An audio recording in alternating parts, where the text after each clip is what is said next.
Harka fuune akkam jirtu daawwattootaa fi dhaggeeffattoota isaat afaan Oromoo kun qophii argaa dhageettiiti.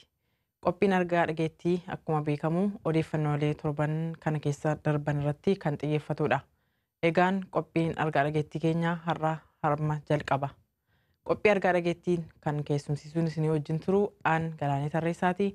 Akkasumas immoo waa'il nankoo Amaanu'eel Mangistuu fi Magarsaa Boonaa na wajjin jiru. Amaanu'eel fi Magarsaa baga nagaan dhuftan. Ganagaan jiraate. Ganagaan nu iddan. Qabxii sadii guyyaarraa qabannee kan jirru yoo ta'u, qabxiin inni jalqabaa waa'ee abdiillee aangoorraa kaafamuu isaati. Inni lammaffaan immoo jilli obbo Lammaan Durfamu abaa'oo adda bilisummaa Oromoo kan obbo Daawud Ibsaan durfamu isaanii wajjin dubbachuu fi gara Eertiraatti imaluu isaanii. Inni sadaffaan immoo eebba miidiyaa neetwoork akkasumas immoo simannaa xiinxalaa siyaasaa Jawaar Mohammad guyyaa kaleessaa magaalaa Finfinneetti adeemsifamaa kan ture irratti yaadan laannaa qophii keenya wajjin turtii gaarii isiniin jenna. Qabxii gara jalqabaatti yeroo deemnu guyyaarraa kana Abdii Illeeni yookiin Abdii Mohammad Umar jedhamu kan beekamu pirezidaantiin naannoo Sumaalee aangoorraa kaafamanii jiru. Aangoorraa kaafamuu isaaniitiin bakka isaanii kan buufame immoo Ahmad Abdii kan jedhamu. Aangoorraa kaafamuun isaaniis yeroo ammaa kana dirqamsiifamanii aangoorraa bu'an immoo fedhii isaaniitiin bu'an kan jedhu wanti beekamu hin jiru garuu aangoorraa ka'uu isaanii ilaalchisee Amaanu'eel wanta jedhu qaba. Amaanu'eel tuffuu dandeessa. Tole galatoomii Galaanee. Egaa waa'een naannoo Sumaalee keessatti ta'aa jiru kun guyyoota sadan kana haalli jiran haalota yeroodhaa yerootti jijjiiramaa turedha. Akkuma yaadatamu sanba guddaa darbe raayyaan waraanaa lakkoofsaanii muraasa ta'an naannoo Sumaalee magaalaa guddattii naannoo Sumaalee magaalaa Jijjigaa seenanii turanii akkasumas magaalattii to'annoo jala oolchanii oduun adda addaa ba'aa tureera. Kanumaan wal qabatee egaa magaalaa Jijjigaa keessatti sanbata guddaa sanbata duraa darbe rakkoon adda addaa uumameera. Rakkoo kana wajjin wal qabatees namoonni lakkoofsi hedduudha tilmaamamu ajjeefamaniiru. Manneen bataskaanni ortodoksii gubateera. Akkasumas qabeenyi namoota dhuunfaa baay'eensaa saamameera. Kanumaan wal qabateeti egaa guyyoota lamaan sadan kana gidduutti wanta adda addaa kan ka'aa turanii obbo Abdiilleen to'annoo jala oolaniiru yaadi jedhu tureera. Lakkiin to'annoo jala noollee obbo Abdiilee deemanii ibsa warroota miidhamanii wajjin haasaa gochuuf yaalii godhanii turanii. Akkuma waliigalaatti wanti naannoo guyyaa sadan kana naannoo Sumaalee keessa jiru kun waan badaa cimaa ture. Kanumaan wal qabatee egaa guyyaarraa galgala kana oduun bahee tokko jira. Innis obbo Abdiilleen aangoorraa ka'uu isaanii akkasumas bakka isaanii itti gaafatamaan faayinaansii naannochaa kan ta'an obbo Ahmad Abdii Muhammad namni jedhan akka bakkicha qabatanii haala jiru akka tasgabbeessan wanti jedhu bahee jira jechuudha.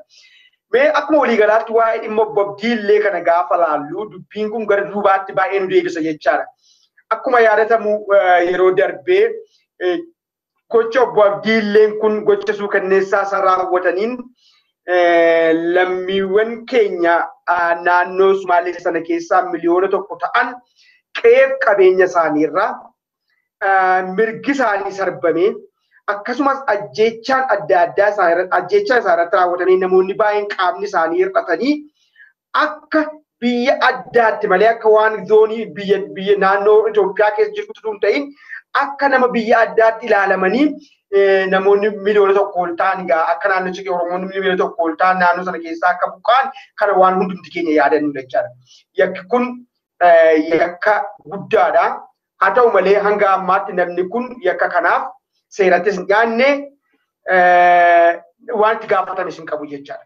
Kanumaan wal qabateeti egaa dubbiin achumarraa ka'ee dhufe obbo Abdiilleen kun yeroo adda addaa humna liyyuu poolisii 20 ol ta'an kan ofii isaanii ijaarrataniin itti fayyadamuudhaan daangaa ce'uudhaan dhalattoota saba Oromoo daangaa Sumaalee wajjin boordarii daangaa kana waliin daangaa naannoo daangaa kanarra jiraatan irratti yeroo adda addaatti kan isaan tarkaanfii fudhachaa turan jechaadha.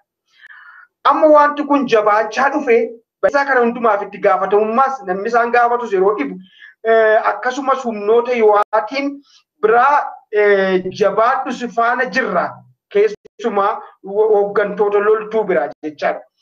Yeroo addaa jabaadhu si faana jirra dubbiin jedhu dhiibee amma eessaan ga'e jechaadha. Dubbii isaan marra jiru rageenya jechuudha. Akkuma yaadannu sanbat duraa darbee osoo raayyaa waraanaa kun magaalattiin to'anne taatee Abbo Abdiilleen hojii raawwachiisuu isaaniitiif mana marii isaa walitti qabuudhaan ni fottoqna yaada jedhus kaasaa turaniiru. Kan qabatee gara raayyaa waraanaa kan naannaa sana seen jechaadha. Amma gaaf gadi fageenyaan gaafa laallu dhimma Obbo Abdiillee hidhamuu qofa miti wanti kun. Dhimmi guddaan kan jiru humni addaa 20 ta'u kun kan akka barbaade ka'ee lubbuu namaa balleessu akkasumas dargaggoon eegoo jedhaman kan humna addaa ta'anii garuu kan yuunifoormii loltuu kan hin uffanne kan akka barbaadan ba'anii qabeenya namaa saaman kan akka barbaadan ba'anii lubbuu namaa dabarsan kun carraan jara kana akkam ta'a garamitti biyyattiin kun gaddas gabbaa'uu dandeessu sabaaf sallammiin magaalaa sana keessa jiraatu naannoo sana keessa jiraatu mirga ittiin jiraachuu akkamiin argata mirga seeratti bulmoota biyya keenyaa irratti akka kaa'amee jirutti namni kamiyyuu iddoo barbaade deemee nagaan jiraachuu ni danda'a qabeenya horachuu ni danda'a jira. Haa ta'u malee kun wanti kun bulchiisa Obbo Abdiilleetiin naannoo Sumaalee keessatti kan hin danda'amneef kara labsiin beekamneen kan waan haqame ta'eera seerri kun jechaadha. Seera kana akka naqamuuf yeroo adda addaa kan isaan tooftaa isaatti fayyadamaa turan immoo humna liyyuu haayilii kana jechaadha. So wanti kun akkamiin hiikama isa jedhu irratti ittiin deebi'a garuu gaaffii kaasite irratti Obbo Abdiilleen akkamiin aangoo irraa ka'an isa jedhu irratti amma argama wanti hin kaa'e tokko ni jira. Obbo Abdiillee jechaan nama yakka suukanneessaa hojjetanii nama seeraaf dhiyaachuu qabanii nama balleessaa hojjetaniif olaantummaan seeraa isaa irratti mirkanaa'uu qabudha jechaadha. Isa guyyaa lamaan sadan kenne gidduutti raawwatan qofatu hin ta'in baatiiwwan darban keessatti akka nama argammasii kaase keessumaa lammiiwwan keenya lammiiwwan saba Oromoo irratti wanti isaan hojjetan baay'ee waan yakka guddaadha waan seeraaf isaan dhiyeessan jechaadha. Garuu amma gaafa namni kun dhiibama akkamiin aangoo irraa bu'an jaalala isaaniitiin immoo maalidha isa jennee gaafa laallu guyyaa raayyaan mootummaan federaalaa ibsa baasee jira. Ibsa kanarrattis kan jedhu manni naannoon Sumaalee bulchiinsi naannoo Sumaalee naannoo keenya to'achuu hin dandeenye nagaa tasgabbeessuu hin dandeenye kanaafuu raayyaan waraanaa nu haa gargaaru gaaffii jedhu isaan biraa sababa ka'eef raayyaan waraanaaf poolisiin federaalaa guyyaa irraa jalqabee naannoo Sumaalee akka inni to'atu godhameera jechuudha. Guyyaa irraa koominikeeshiniin dubbii himaa mootummaa kan ta'an obbo dubbii himaa mootummaa kan ta'an har'a beeksisaniiru. Dhimma kana wajjin egaa Ahmed Shideen guyyaa irraa ibsa kennan irratti akka makalaakaa raayyaa waraanaa akka inni to'atu ibsaniiru jechaadha. Raayyaa waraanaa to'atee raayyaa waraanaa ni to'ata jaanaan wanti kun Obbo Abdiilleen bakka sana turuu hin danda'u jennee gaafa laallu kun waan lama waan wal duukaa hin deemne ta'a jechaadha. Kanaafuu Obbo Abdiilleen carraa isaan qaban yookiin raayyaa waraanaa kanaan dhaamanii jechaan loltuu isaanii waliin jechaadha. Dhaamanii to'annaa jala oolu. Kun hin ta'u waraanaan immoo waliigaltee uumameen isaan aangoo isaanii gadhiisanii raayyaan waraanaa naannocha akka tasgabbeessu fedhaan yookaan dirqamaan kana fudhachuu isaa irra ture jechaadha. Kalamaan keessaa tokko ta'a. An akkanatti fakkaatutti Obbo Abdiilleen ittan fufaa haala jiruun ammas deebiin akka barbaadeen ta'a jedhaniitu yaadanii dubbiin ta'u kana caalaa dubbii baay'ee isaan salphisu sababa ta'eef dirqamanii itti fakkaata haala jirutti kan isaan itti walii galanii akka aangoo gadhiisan ta'an jechaadha. Haa ta'u malee raayyaan waraanaa eeggachiseenii booddee maal gochuu qaba isa jedhu irratti gaafa ilaallu inni tokkoffaan yeroo darbee jaarsoleen biyyaa kan dhimma Abdiillee wajjin wal qabate Abdiillee naannoo sana keessatti sarbamina mirga lamaa wanta inni raawwachaa jiru kana mootummaa federaalaatiif oliyyannoo dhiyeessuudhaaf dhufanii Finfinnee kan turan jaarsoleen biyyaa.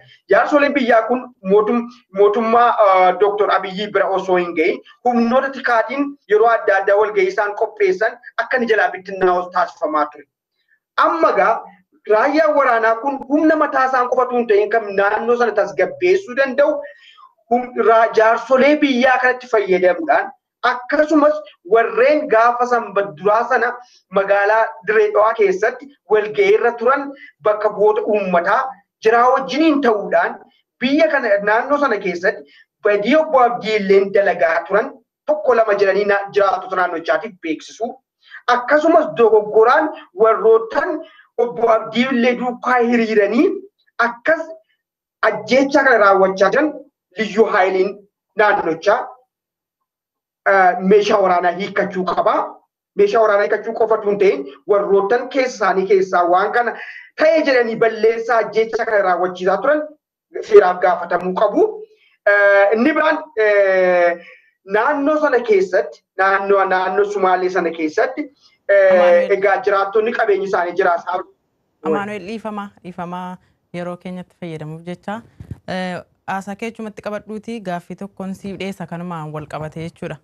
Yeroo ammaa naannoon Sumaalee kun egaa raayyaa ittisa biyyaatiin akka to'atamtu guutummaa guutuutti isaan raayyaa ittisa biyyaa yookiin poolisii federaalaa kanaan akka isheen to'atamtuu fi ajajni darbee jira.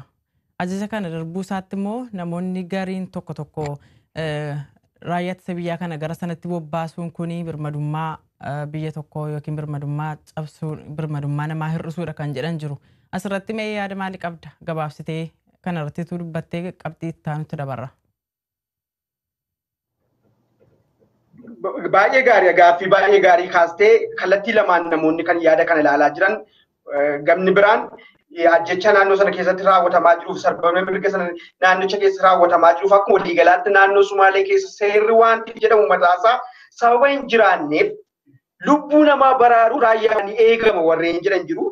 Akkasumas immoo keessumaa aktiivistoonni naannoo Tigraay kan ta'anii aktiivistoonni dhalattoota Tigraay kan ta'anii fi naannoon Tigraay mataasaa guyyaarraa ibsa baase qabaa ibsa raadiyoo sagalee wayyaanee irratti kenne irratti obbo Abdiilleen dhiibamanii aangoorraa bu'an wanti kun yeroo darbees ibsi naannoon Tigraay baase ni jira.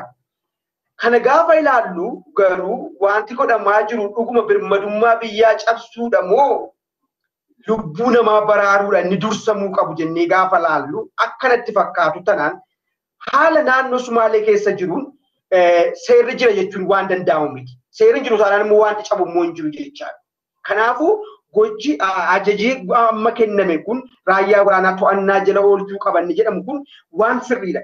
Warrootaan garuu faayidaa addaa naannoo Sumaalee wajjin qaban keessumaa raayyaa hooggantoonni waraanaa warrootaan ta'an kun waan kana akka naannoon sun akka tasgabboon isaa barbaadaniif naannoon sun hin tasgabbaa taanaan kontirbaandii naannoo sana keessatti geggeessaniif qabeenya naannochaa akka itti saaman carraa sababa dhabaniif jecha amma da'oo godhatanii waa'ee birmadummaa naannootti bu'amee seera federaalizimii cabee namu kun da'oo godhannaadha malee dhugaa jiru yenna dhugaa lafarra jiru gaafa laallu lubbuu namaa badaa jira bataskaana gubachaa jira tajaajiltoota bataskaanaatti kan ajjeefamaa jiranii kun utuu sa'aa jiruuti lubbuu namaa baraaruun akkamiin waan dursaan argatu jedhanii akka isaan itti kaasan naaf hin galuu garuu faayidaa mataa isaanii kabachiisuuf sababa barbaadan qofa kanatti fakkaatan.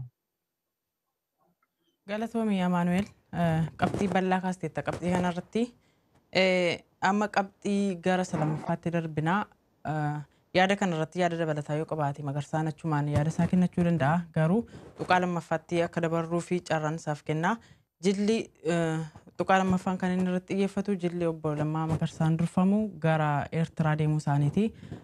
Akkuma beekamu yeroo darbe erga muummichi ministeeraa Dr. Abiyyi gara aangootti dhufanii asii paartilee mormitootaa biyya keessaa biyya alaa jiranii fi carraa biyyatti deebi'anii nagaadhaan karaa seera qabeessaan qabsaa'uuf carraa paartilee siyaasaa hedduudhaaf laatanii turan jechuudha. Kanuma wal qabatee paartileen garaagaraa gara biyyaatti kan deebi'anii qabsoo isaanii nagaadhaan geggeessaa jiranis jiru kan gara biyyaatti ganaa deemanis jiru. Isaan kana keessaa egaa Abaawudii obbo Daawud Ibsaatiin durfamu tokko isaaniifis waamichi dhiyaatee ture. Garuu waamichi dhiyaate kanarratti marii yeroo dabalataa akka barbaachisu ibsuudhaani Kanuma wal qabatee guyyaarraa jilli obbo Lammaa Magarsaatiin durfamu gara sanatti imalee jira. Kanaan wal qabsiisee Magarsaan waan jedhu qabaa Magarsaa itti fufi. Tole Galaane osoon jila bobbaa asmaratti pirezidaantii Lammaa Magarsaatii fi Dooktar Warqinaa Gabayyootiin hoogganamutti hin dabare duratti Amaanu'el bal'inaan haala naannoo Somaalee tuqee ture xiqqashumaan waan irratti yaada kennedha. Haalli bulchiinsa naannoo Somaalee kuni bara dheeraadhaaf rakkina guddaa ta'ee jira gaafa Afrikaa keessattuu daangaalee Oromiyaa lafa bal'oodhaan waa wal daangeessaniif dhihaa Harargee Bahaa godinaa dhihaa Harargee Bahaatirraa jalqabee ammaasiin Harargee qabatee Baalee godinaa Baalee qabatee akkasuma Gujii qabatee Booranatti waan daangeeffamu jecha rakkina guddaatu naannoo kana deemaa ture lubbuu nama hedduutu ajjeefamaa ture qabeenyi hedduu badaa ture manneen hedduutu gubachaa ture.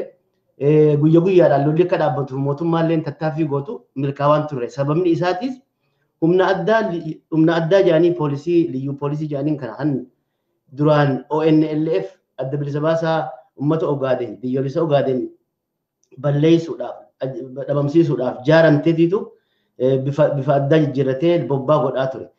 Akkuma Amaanu'el jeetti arraan tana keessattuu eega ji'a sadeen dabree mormiin Oromiyaa keessatti jalqabamtee babal'achaa turte naannoo bulchiinsa Somaaleetti dhaqqabdee qeeroon naannoo Somaaleettis qabsoo eegaltee dura magaalaa Shinniileetti mormiin eega jalqabamtee booda ji'a sadii dabaraa jiramma dhawaatumaan mormiin gaggeeffamaa jirti. Keessattuu ammaan tana adda godhe guyyaa sadeen kan adda godhe marii konfiraansii magaalaa Diree Dhawaatti hayyoonni dhala Somaaleedhaa kan biyya alaatii fi biyya biraatirraa walitti dhufan akkasuma biyyaa hojii walitti dhufanii fi manguddoon 150 magaalaa Finfinneetti uummata waajjira muummee ministeeraatti iyyachuudhaaf dhayite ji'a 4 dura dhayite wal marii gaggeessan irratti marii namni humni 2 caalu irratti argamu irratti marii san sababa godhachuudhaan abdiilleen marii san jeequu fi balleessuudhaaf tattaaffii godhameetu waan kana oowwisee lafaa kaasee jechuudha. Abdiilleen mariin san akkan taasifamnee akkuma Amaanu'el jeetti murna heegoo jedhuun kan huccuu siivilii uffatee deemu bobbaasuudhaan tarkaanfii akka fudhataniif ergee bulchiinsi magaalaa Diree Dhawaattis kantiibonni waan kana irratti qabanii kantiibaan magaalaa Diree Dhawaa yeruma san karfiyuu saatillaa fi karfiyuu awaajee akka namni walii hin deemne naga eeguudhaaf godhe jechuudha. Sababa santuutu waan kana jeeqee kaasee garuu haa taatu akkuma Amaanu'el kaasetti magaalaan Jijjigaa keessatti rakkoo guddaatu uumame dhiyootana qabeenyi hedduutu badee lubbuu nama hedduutu lakkoofsi amma duran beekamu nama lubbuu nama hedduutu badee akka miidiyaa irraa himamutti mootummaan bulchiinsa naannootis akka amantetti nama 29-30 jedhanii dubbatan garuu sanii ol ta'uu ni mala maaliif amma haala qabatamaadhaan qorannoo hin jirtu marraa duraatti mootummaan naannoo san tasgabbeessuudhaaf waraana raayyaa ittisa biyyaa achitti ergitee arraan tana akkuma Amaanu'el jeetti haalli tasgabbaa'ee dhuunfata jala ooluu fi abdiilleen kan biyya naannoo san hedduu rakkaa shororkeessaatii fi lubbuu namoota hedduu gaaga'aa ture. Nama Oromoo qofallee osoo hin ta'in nama dhala Somaaleedhaa yeroo hedduudhaaf ajjeesaa ture kan namtichi mana hidhaa addaa jeel Ogaaden jechuudhaan jeel achitti ijaarratee qabu jijjigatee ijaarratee qabu arraan tana aangoorraa akkuma isin jettanitti akkamitti akka kaafamee fedhinnaadhaan ka'uus haalli dhiibbaan irra kaayamee ka'uus kaafamee nama haaraa muudameeti ammaan tana jira. Haalli naannoo sanii ammallee bifa gaariidhaan tasgabbii cimaan arganneetti dhawaatumaan laallee jala hordofnee irratti tajaajilaa jechuudha. Kanaasuma irratti hin dhaaba. Qabxii lama daatan galaanaa kan irratti jila obbo Lammaa Magarsaatii fi Dooktar Warqinaa Gabayyootiin hoogganamu durfamu kaarraan tana magaalaa Asmaraatti bobbahee irratti waan hin qabu xiqqoo dabarsa. Akkuma beekamutti mootummaan Itoophiyaadhaa ammaan dura marii gootee irratti eega jijjiiramni dhufee as dhaabbonni siyaasaatii fi aktivistoonni adda addaa akkasuma ammallee warri miidiyaaleen adda addaa OMN illee dabalatee isaatillee dabalatee akka murtiin duraan irratti dabartee jirtu tan shororkeessummaa irraa kaatee biyyatti deebi'an eega labsii labsitee booda labsii san booda ammaasiin dhaabbattoonni siyaasaa garagaraadhaa biyyatti akka galaniif carraa guddaa kennaniitiif turanii carraa san irratti dhaabbonni gariin dhawaatumaan eega dhaamsisan argatanii booda galuutti bobbaan seenamtee dhaabbonni ifjaare kan maqaa Oromootiin ifjaare hedduu kan maqaa adda bilisummaa Oromootiin ijaarame ni jira kan Jeneraal Haayiluu Gonfaadhaan hoogganamu biyyatti galuun isaanii miidiyaa irratti ibsamaa ture uummata keessallee deddeemanii uummata simachaa turan Dr. Abiy Ahmed gaafammaas biyya Ugaandaa dhaqu Jeneraal Kamal Galchuu ichitti argee dubbisuudhaan akka dhaabbanni adda tokkummaa walabummaa Oromiyaa kan Jeneraal Kamal Galchuutiin hoogganamu biyyatti galu eega walii galanii booda dhawaatumaan Jeneraal Kamal Faanis biyyatti galanii uummata ammaa keessatti deddeemanii simachaa jiran jechuudha. Haala saniin Dr. Abiy Ahmed Asmaraa gaafa Asmaraa dhaqu biyya Asmaraa keessatti eegaa turtichi ture irratti dhaabaa adda bilisummaa Oromoo kan hoogganu obbo Daawit Ibsaa wajjin wal arganii mari'achaa akka turanitti himamee ture. Marii sana irratti dhaabni adda bilisummaa Oromoo lola dhaabee qawwee akka dhaabellee labsa baaseeti ture. Haa ta'u immoo labsi sana lafarra turuudhaan jeequmsi tokko tokko akka ka'uudhaan koreen silaa waan san hojjettu akka duraan tilmaamametti lafarra harkifamuutu argamaa ture. Maaliif akka ta'e gaa'ifallee ta'uu baattu lafarra harkifamaa ture. Osoo haalli san deemaa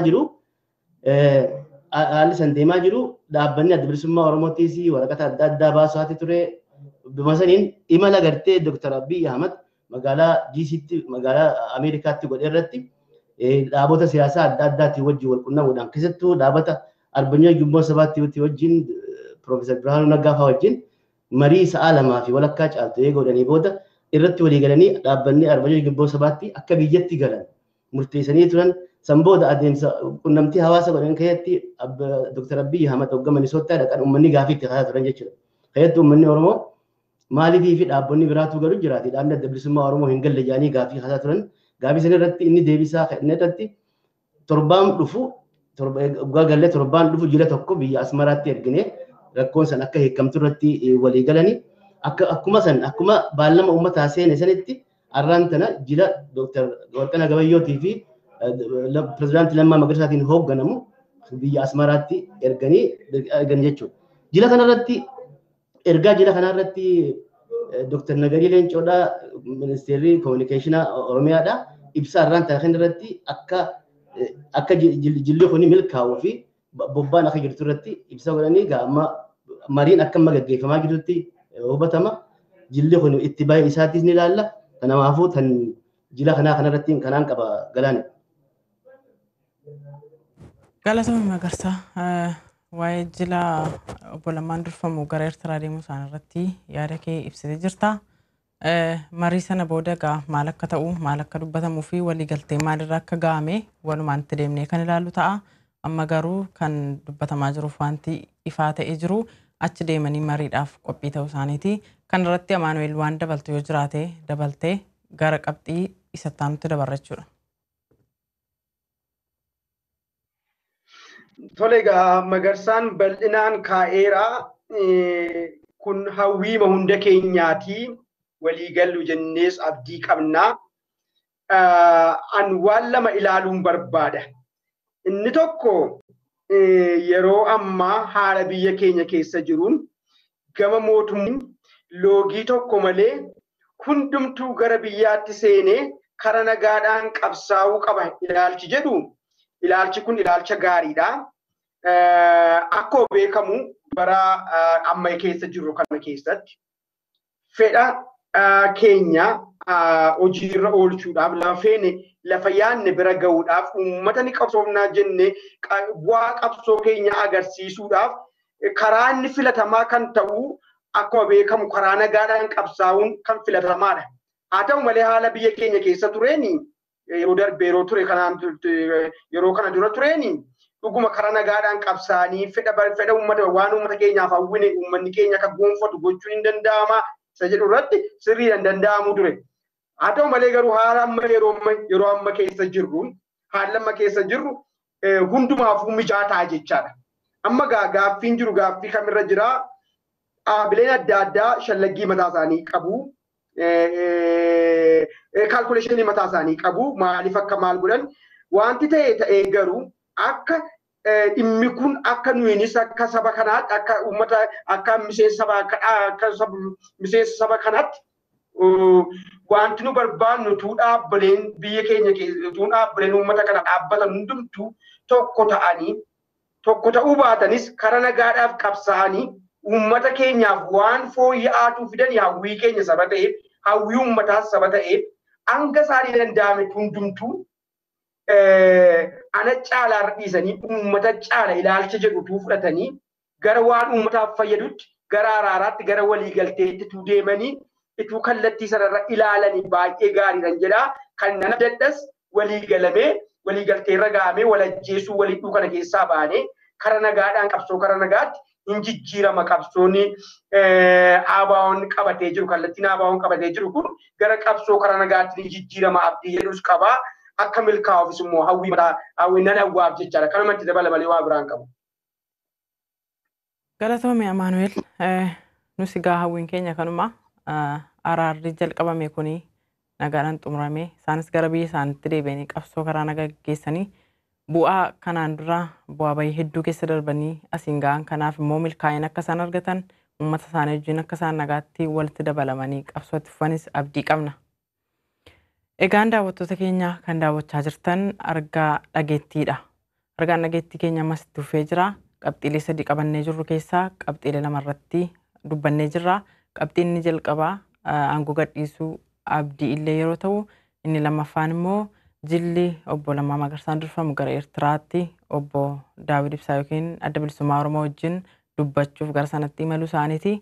Qabxiin sadaffaan guyyaarraaf qabannee jirru gaa eebba Oromiyaa Miidiyaa Neetwoork akkasumas immoo simannaa xiinxalaa siyaasaa fi daayirektera OMN kan ta'e obbo Jawaar Mohammad guyyaa kaleessaa guyyaa biyya Finfinnee keessatti geggeeffamee oole irratti yaada keenya laannaa. Egaan akkuma beekamu guyyaa kaleessaa haala ho'aa, haala hawwataa, haala namoonni hedduun irratti hirmaataniini galma Mileeniyeemii keessatti namoonni hedduun achitti wal ga'anii OMN'n kanaan dura biyya kana keessatti iyyuu dhaggeeffamuudhaaf maqaan adda addaatti mogga'ee kan ture miidiyaan kuni akkasumas miidiyaa OMN duwwaatu hin taane miidiyaalee garaagaraa biyya kana keessatti ija uummataaf gurra uummataa ta'anii tajaajilaa turan irratti labsi shororkeessummaan labsamee bu'aa bayii hedduu keessa darbee qabsoo hedduudhaan miidiyaan garaagaraa akkuma hojii isaa hojjechaa ture akkasuma OMN achi keessaa tokko yeroo ta'u yeroo ammaa kana immoo carraa biyyatti galanii biyyatti uummata isaanii irratti dubbachuuf uummata isaaniif hojjechuudhaaf immoo yeroo ammaa carraa biyyatti galuu argatanii jiru. Haaluma kanaan immoo Jawaar Mohammadiinis immoo uummatni haala ho'aadhaan simatee haala namatti toluun geggeeffamee oolee kanumaan wal qabatee immoo guyyaa har'aa xiinxalaan siyaasaa obbo Jawaar Mohammad gara Amboo deemanii uummata wajjin wal arganii jiru. Innis haala ho'aadhaan simatamee uummanni keenya achitti yaa'ee simateeni uummanni achitti wal argeeni iddoo adda addaatti wal arganii haasaa godhanii jiru. Kanarratti Magarsamee yaada kee nuuf ibsi itti fufuu dandeessa.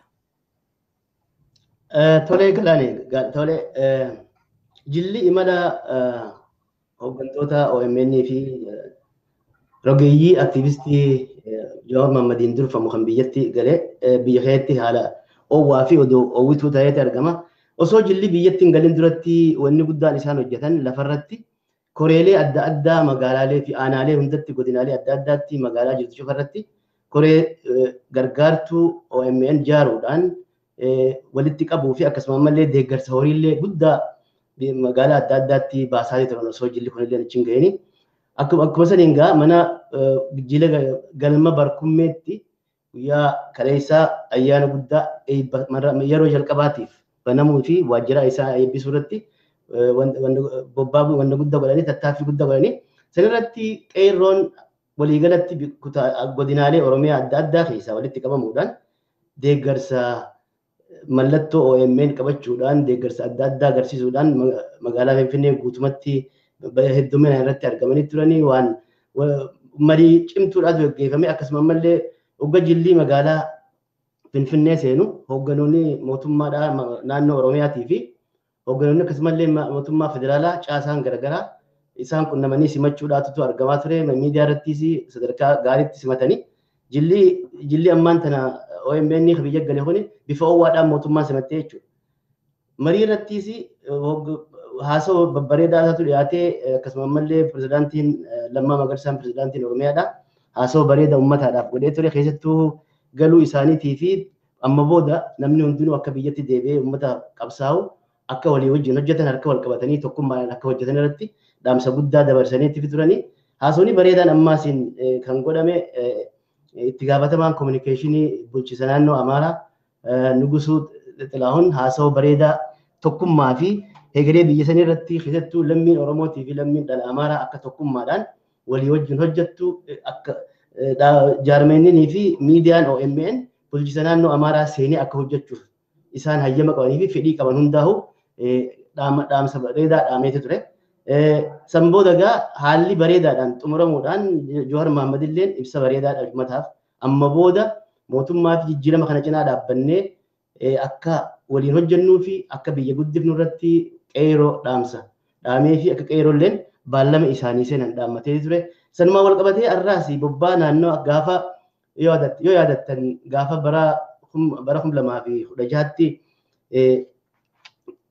qeeroon fincilaaf yeroo fincila diddaa gabrummaa guyyaa guutuu goote namoonni hedduu wareegamanii turanii namoota gaafni isaaniis gaafa baatii hagayyaa 6 ture guyyaa hagayyaa 5tti misee hagayyaa 5 ture sanirratti hundaa'uudhaan magaalaa Gincii bikka fincilli dura qeeroon dura qabsoo itti eegalte irraa eegalee ilaa hanga Ambootti miilaaniin deema kophee irraa baay'eetti miilaan deema jedhee baallama waan seeneef Jowaar Mohaammed arranta nagamas malee Gincii ka'ee Gincii irraa Amboo dhaqee Ambootti garuu akka jeetti Gincii irraa Amboo miilaan hin deemne garuu magaalaa Amboo keessa kophee irraa baasee miilaan deemu akka himanitti akka oduun miidiyaa irra bahetti meetira 50 akka miilaan deemitti himamee ture. Walii galatti magaalaa Amboo keessatti akka gaariitti simannaa guddaatu godhamee fi manguddoon biyyaatillee akka gaariitti dhaamsa gaarii dhaamtee fi yeroo guddaan qeeroo wanni isiin dhaamte qeeroo wanni isaan dhaaman akka tokkummaan cimuu fi tokkummaan keessattuu pirezidaantiin yuunivarsiitii Amboo Dr. Taaddasaa Qana'ootii fi bulchaan godinaa Shawaa Lixaa obbo Maashoo Olaanaa dhaamsa bareedaa dhaaman keessattuu tokkummaadhaan akka jabaatanii wajjin hojjetan manguddoon biyyaa hawaasni biyyaattis dhaamsa dhaamatan keessatti yoo tokkummaadhaan jabaanne tokkummaadhaan cimne akka deeman kana cimne biyyattii gaafa biyya Itoophiyaa bira dabaranii gaafa Afrikaatii fi Afrikaafuu fakkii guddaa akka ta'anitti dhaamsa dhaammatanii jiranii. Namoonni hedduun achirratti haasawaa gaarii kanneen walumaa galatti jila bobba'ee kana Oromoonni Shawaa Lixaa arraan tana akkuma mana barkummeetti bifa oowwaadhaan tajaajilanti irratti argamanii tajaajila guddaa kennanii fi jaa galaanee tanaan qaba. Galatoomii Magarsaa dhugaadha. Haaluma ho'aadhaan simannaan sun geggeeffamaa jira. Eebbii OMN sunis haala ho'aadhaan geggeeffamaa jira. Amaanu'eel mee kana irratti waan jettu qabda? Dhugaa hedduullee kaastanii iddoo anafuma waama xiqqoon itti dabaluuf jecha malee baay'een isaa ka'eera. Akkuma yaadatamu OMN'n namoota adda addaa namoota yeroo sana waltajjii sana turaniin deeggadda gaafa sanbata guddaa waltajjii irra turaniin dhugaa OMN'n qabus gaan ba'ameeraa fi qabsoo kan jijjiirama dhufe keessatti shoora dubbatameeraa fi dhugumatti kun waan baay'ee biyya keenya keessatti waan akkasii akka badaa beekamu nama hojjete qaama hojii gaarii hojjete galateeffachuun badaa waan beekamu miti garuu kun isa jalqabaa ta'eera jechaadha. Gama biraadhaan Jowaar akka nama dhuunfaattis ta'ee akka xiinxalaa siyaasaa OMN keessatti tokkotti shoora guddaa taphateera. Dubbii guddaas dubbateera. Dubbii isaa kana irratti amma argamallee Magarsaan kaaseera xiqqoo jala muruu kan hin barbaadu. Kanaan booda qeerroon tokkummaadhaan ka'ee diinagdee irratti hirmaachuu qaba. Dhimma guddaadha kun jechaadha. Waggoota 7 kana qabsoora namni ture namni qabeenya dhabeeraa deegeeraa waan baay'eedhaan booddeetti hafeera. Waggaa 3 qabsoora turuu jechaan waan guddaadha namatti tilmaameef jechaadha. Hangama booddeetti hafame kana tokkummaadhaan kaa'amee gara diinagdeetti deemuun kun hangama booddeetti hafame sana deebi'ee of tumsuu yookiin of ijaaruudhaaf kan baay'ee gargaarudha jechaadha. Inni biraan kanaan booda karaa seera alaatiin gaaffii kaasnee gara jeequmsaatti deemuus hin qabu. Kun jechuun garuu mirga keenyan gaafannu jechuun miti yeroo mootummaan dadhabu yeroo mootummaan dogoggora isaa kan sirreessu itti himaa karaa nagaa ta'een qabsoo keenyatti fufuu qabnas kan jedhu kun ergaa ciccimoo lamaan kana dabarseera. Akkuma waliigalaatti qeerroon dhugumatti waan inni godheef qabsoo kana hoogganeera namni kuni qabsoon kunis gara jijjiiramaatti dhufeera. Kana hundumaatiif gocha inni godhettis galateeffataniiru simannaa gaariinis godhameera. Kun wanta akkanaa gara duraattis biyya keenya keessatti itti fufuu qaba. Nam waan gaarii hojjetu tokko beekamummaa kennuufiinis waan barbaachisaadha. Isa jedhutti dabaluu fi galatoomi galaan. Galatoomii Amaanu'eel akkuma ati kaaste nama wanta gaarii tokko itti dadhabee hojjetee fi galata gashuun waanuma jirudha waanuma barbaachisuudhas akkasuma immoo uummanni Oromoo xiinxalaa siyaasaa Jawaar Mohaammed yookiin immoo daayirekteera OMN kan ta'eef simannaa ho'aa gochuudhaanii galatas dhiyeessanii fi jiru. Achuma irratti immoo obbo Pirezidaantiin naannoo Oromiyaa obbo Lammaa Magarsaas argamanii qabsoo dhiigni baay'een itti dhangala'ee qeerroon gatii guddaatti kaffaluudhaan lubbuu isaatti dhabuudhaan lakkoofsaan hammana jedhameen tilmaamu kan nama rakkisu lubbuun namootatti darbechuudha. Qabsoon injifannoo guddaan ittiin argame kun dhiigaan injifannoon argame kun gara booddeetti akka hin deebineef gara booddeetti deebi'e immoo ammas immoo garbummaa jala akka deebine hin galleef qeerroon ammayyuu jabinaan ciminaan tokkummaadhaan akka gara fuulduraatti tarkaanfachuu qabanis ergaa isaanii dabarsaniiru. Kun immoo wanta abdii namatti toru wanta kutannoodhaan gara fuulduraatti nama deemsisuudha. Sagantaa keenya gara goolabuutti finnee jirraa qabxiilee sadan guyyaarraa qabannee jirru irratti dudubbanneerraa asuma irratti xumuruuf jennagaa daawwattoota keenya kan daawwachaa turtan qophii argaa dhageettiiti. Qophiin argaa dhageettii keenya kana fakkaata guyyaarraa qophii argaa dhageettii odeeffannoo fi odeeffannoolee kan biraa qabannee hanga walitti deebinutti turtii gaarii isiniif hawwina. Har'a kan isin wajjin keessummeessaa isin wajjin ture aan Galaanee Tarreessaa akkasumas waayillan koo Amaanu'eel Mangistuu fi Magarsaa Boonaa na waliin turanii turtii gaarii isiniif hawwina. Galatooma.